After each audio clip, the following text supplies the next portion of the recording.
네, 우리가 이번에 배워볼 개념은 교육의 목적이라는 개념입니다.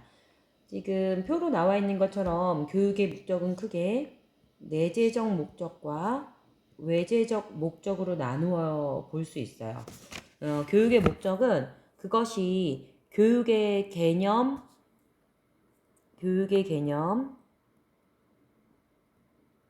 안에 있느냐,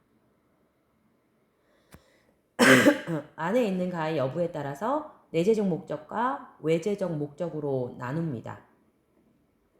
즉, 내재적 목적이라는 건 교육활동 안에서 교육의 본래 의미, 고유한 가치, 이상 이런 것들을 추구하는 것을 얘기하고요. 외재적 목적이라는 건 교육을 수단으로 삼아서 교육활동 밖에 있는 어떤 가치들을 실현하려는 걸 외재적 목적이라고 합니다. 교육 안에 그 개념이 있는가의 여부에 주목해 보면 될 것 같아요. 예를 들어서 지금 내재적 목적의 개념을 보면 교육이 다른 것의 수단이 아닌 교육의 개념 혹은 교육 활동 그 자체가 가지고 있는 목적, 교육의 개념이나 활동 속에 붙박여 있는 목적을 얘기한다라고 돼 있어요.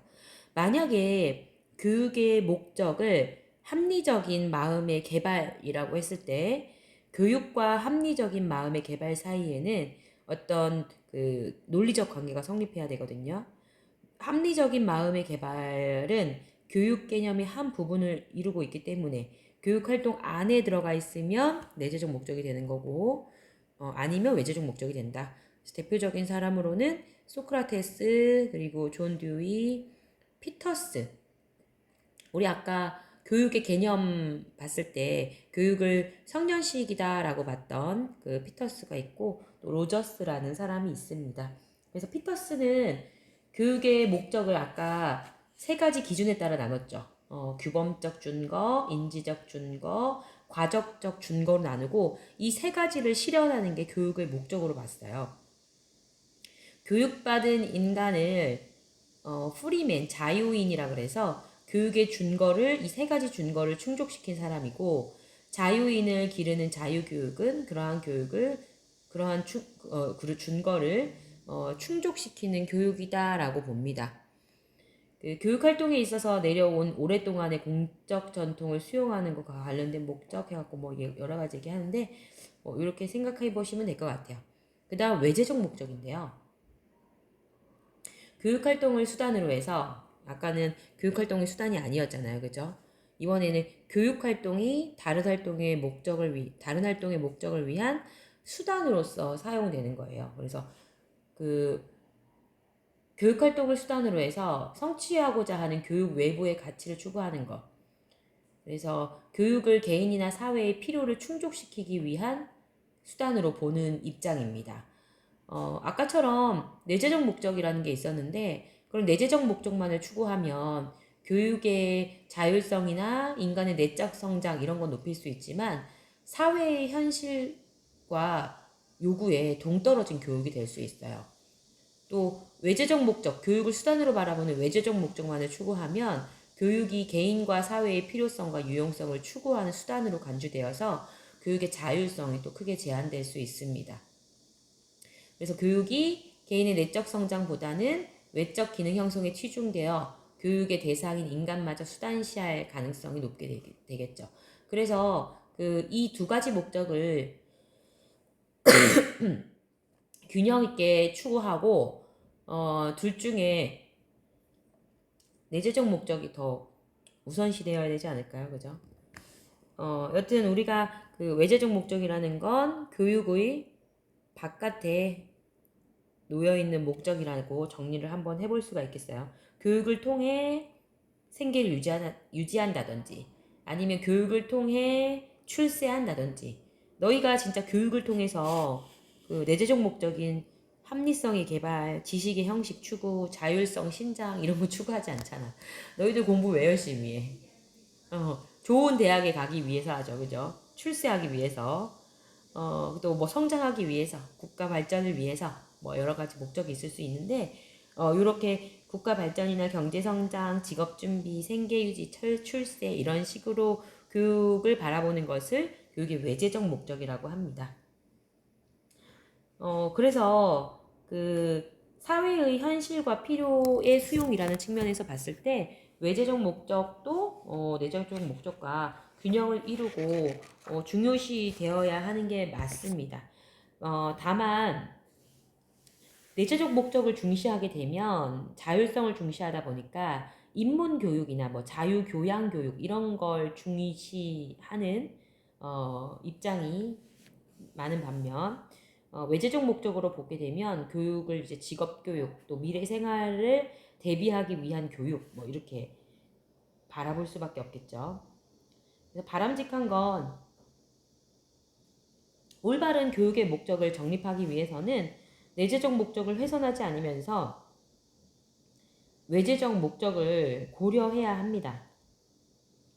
내재적 목적의 그 대표적인 사람으로 소크라테스 있잖아요. 그죠? 자율성. 너 자신을 알라. 그래서 나에 대한 그 교육을 중시했던 입장. 또 우리가 뒤에서 배우겠지만 듀이는 그 현재 활동, 현재 교육 활동 그 자체가 목적이라고 보는 그런 면이 있고 로저스는 뭐 자아실현이라는 측면에서 워낙 유명하신 분이니까 그런 부분에서는 내재적 목적과 관련된 사람들이라고 할 수 있고 외재적 목적에 지금 보면 소피스트, 스펜서, 그린, 랭포드 이런 사람들이 있습니다. 여러분 아는 사람 있나요? 선생님이 윤리 전공자다 보니까 소피스트가 역시 제일 눈에 많이 들어오네요. 그 소피스트가 그 당시에 말을 되게 잘하는 기술들을 습득해서 그걸 가르치면서 돈을 받고 그 기술을 알려주는 역할을 했었잖아요. 그죠? 그래서 처세술을 위한 공부가 목적이었던 소피스트도 외재적 목적이라고 분류될 수 있고 또 스펜서 같은 경우에는 지상에서 우리가 이번 생에서 행복하게 사는 것을 교육의 목적으로 봤어요. 그래서 그것도 외재적 목적이라고 할 수 있죠. 교육을 통해서 행복해지려고 하니까. 그리고 그리는 아예 교육은 도구다 이렇게 얘기를 했고 랭포드 같은 경우에도 교육은 주어진 목표 달성을 위한 수단이다 이렇게 보았습니다. 여러분들은 어떤가요? 교육에 대한 목적이 조금 정립이 되었나요? 다음으로 넘어가 볼게요. 이제 우리가 교육 철학, 전통 철학 사상으로 이제 넘어가게 되네요. 전통적인 철학 사상은 크게 세 가지로 나누어 볼 수가 있습니다. 지금 나와 있는 관념론, 그 다음 실제론, 그 다음 프레그, 머티즘 이렇게 세 가지로 나누어 볼 수가 있거든요. 일단 먼저 관념론부터 보도록 할게요. 여기부터가 이제 여러분들이 선생님이 이제 후에 내줄 첫 번째 수행평가와 관련된 부분이라고 할 수 있어요.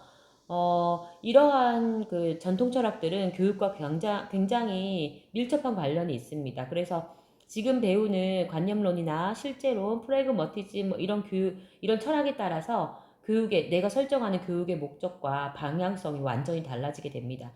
내가 학생들을 상대로 어떠한 수업관과 학생관과 또 교육의 목적을 가지고 있는지 이러한 전통 철학을 바탕으로 조금 정립을 해보면 좋을 것 같아요. 먼저 관념론인데요. 관념론은 궁극적인 실제는 관념, 정신이라고 보는 입장입니다. 그 관념론을 우리가 보통 그 이데아리즘이라고 하잖아요. 그죠? 그래서 그 관념론의 어원인 이데아라는 거. 우리가 그 플라톤의 사상을 배우게 되면 이데아라는 개념이 굉장히 중요해요. 이데아. 현실과 동떨어진 세계에 저 멀리 있는 그런 개념인데, 완전한 형태, 변하지 않는 그런 불변의 원형을 의미하는 이데아라는 측면을 가지고 있습니다. 이데아라는 뜻을 관념론이 가지고 있습니다.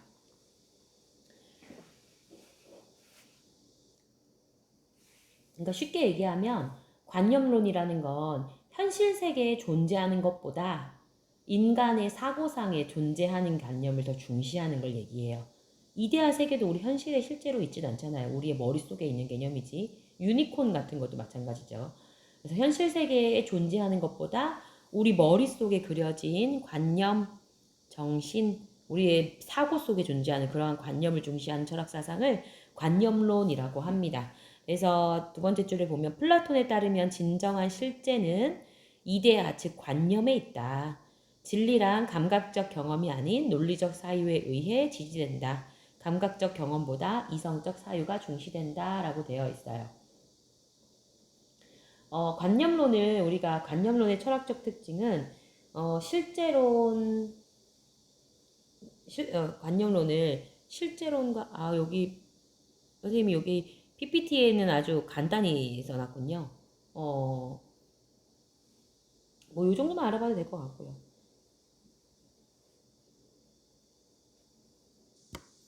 네, 지금 여기 PPT에 안 들어가 있어서 선생님이 지금 얘기를 할까 말까 하다가 뭐 간단하게만 설명해 보자면 관념론 사상은 크게 그 존재론과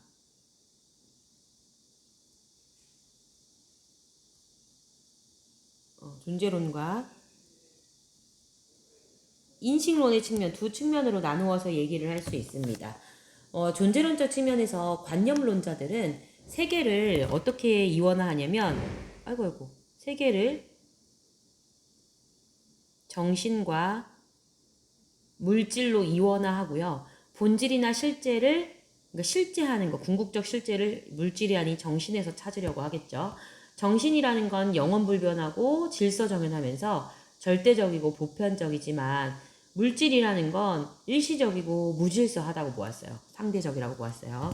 또 관념론은 인식론적 측면에서 인식의 대상은 시공간 속에서 지속적으로 변화하는 현실 세계가 아니라 인식되어야 할 것은 현실 세계가 아니라 시공간을 초월해서 절대불변하며 보편적인 관념의 세계라고 보았어요. 인식해야 될 것을.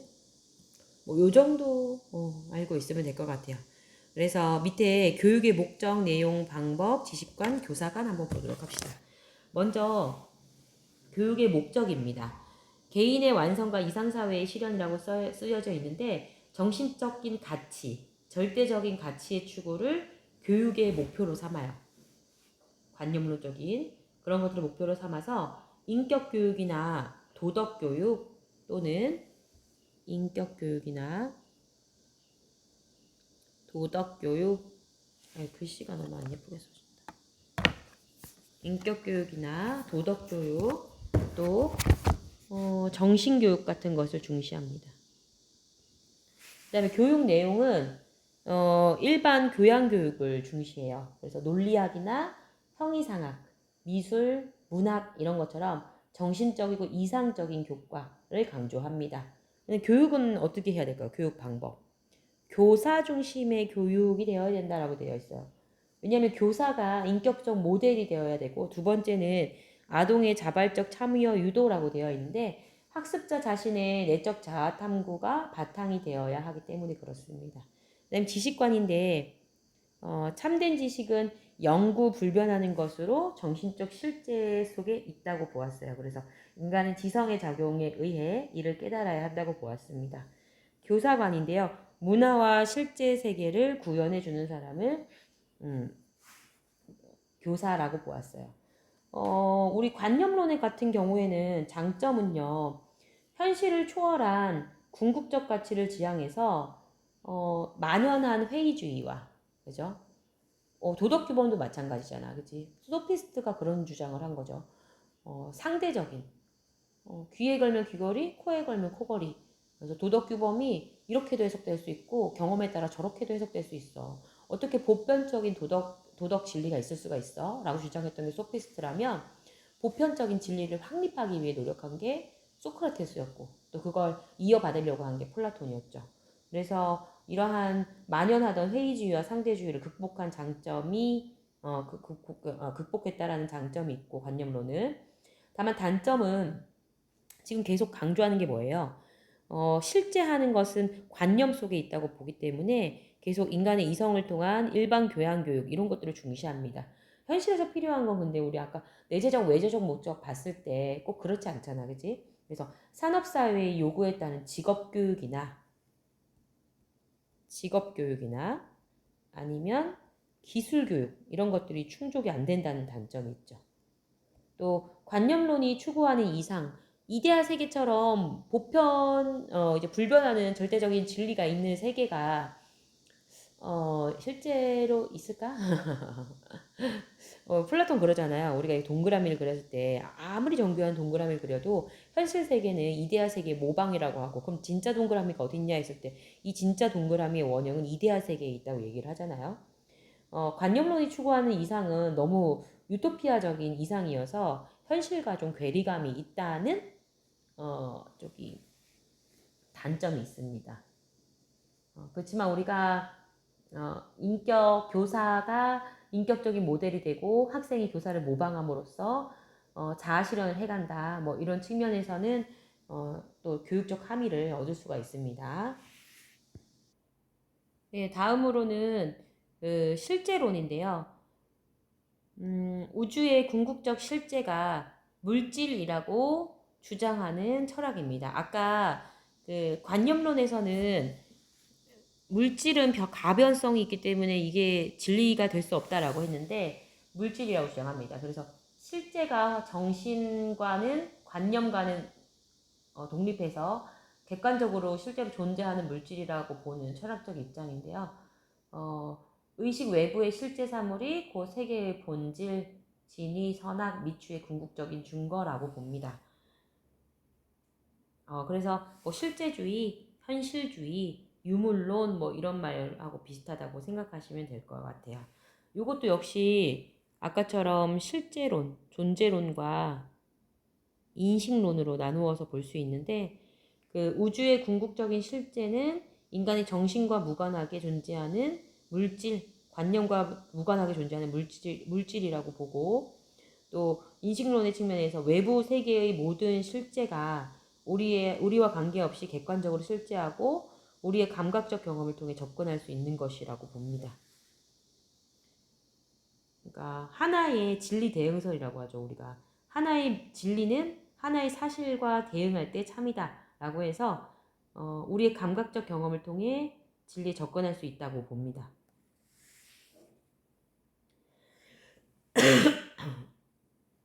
선생님 자꾸 기침이 나가지고 대표적인 학자로는 아리스토텔레스나 토마스 아퀴나스, 로크, 베이컨 뭐 이런 사람들이 있는데, 중요한 건 요게 되겠죠, 그죠? 교육 목적. 교육의 목적을 지금 이상적 생활의 구현이라고 해놨어요, 그죠? 교육의 목적이 이상생활, 자기 실현을 즐기는 데 있다고 봤습니다. 실제론에서는 사물의 형상이 사물 안에 내재되어 있다고 보기 때문에 사물에 내재하는 자연의 법칙을 탐구할 수 있도록 지적 능력을 갖추게 하는 것을 교육의 목적으로 봅니다.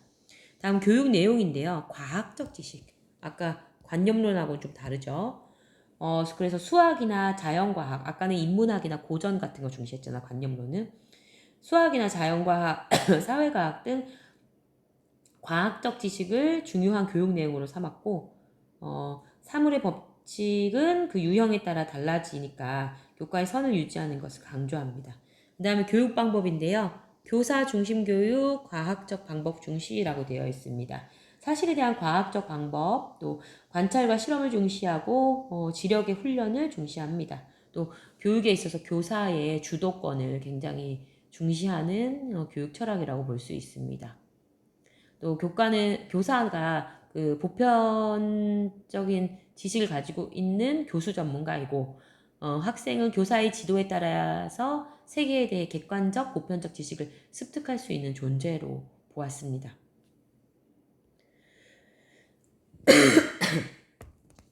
선생님이 자꾸 기침이 나서 이걸 영상을 끊다 보니까 말이 조금 이렇게 끊기죠. 조금 이해를 바래요, 얘들아. 늙으면 조금 그런 것 같아, 얘들아. 선생님이 나이가 많이 들어가지고. 객관적 사실에 대한 그 자아 실현이나 현실 생활에 필요한 지식을 중시한다는 측면은 실제론의 장점이라고 할 수 있어요. 실제로 그래서 과학적 지식과 과학적 탐구 방법을 중시하고, 또 교과서 중심보다는 실험과 관찰을 중시하는 교육관에 영향을 주었습니다. 또 기본적인 지식과 현실적인 진리를 추구하게 하고, 그러한 자아실현을 추구하게 하고, 또 과학적 사고를 신장케 하면서 교육에 지대한 공헌을 했다고 볼 수 있습니다. 단점은 교사 중심이나 주입식 교육을 강조함으로써 보수적이고 전통적 지식의 전달에 치우쳤다는 단점이 있습니다. 또 경험적 지식을 강조함으로써 창조적 이성의 기능과 역할을 소홀히 했다는 단점이 있습니다.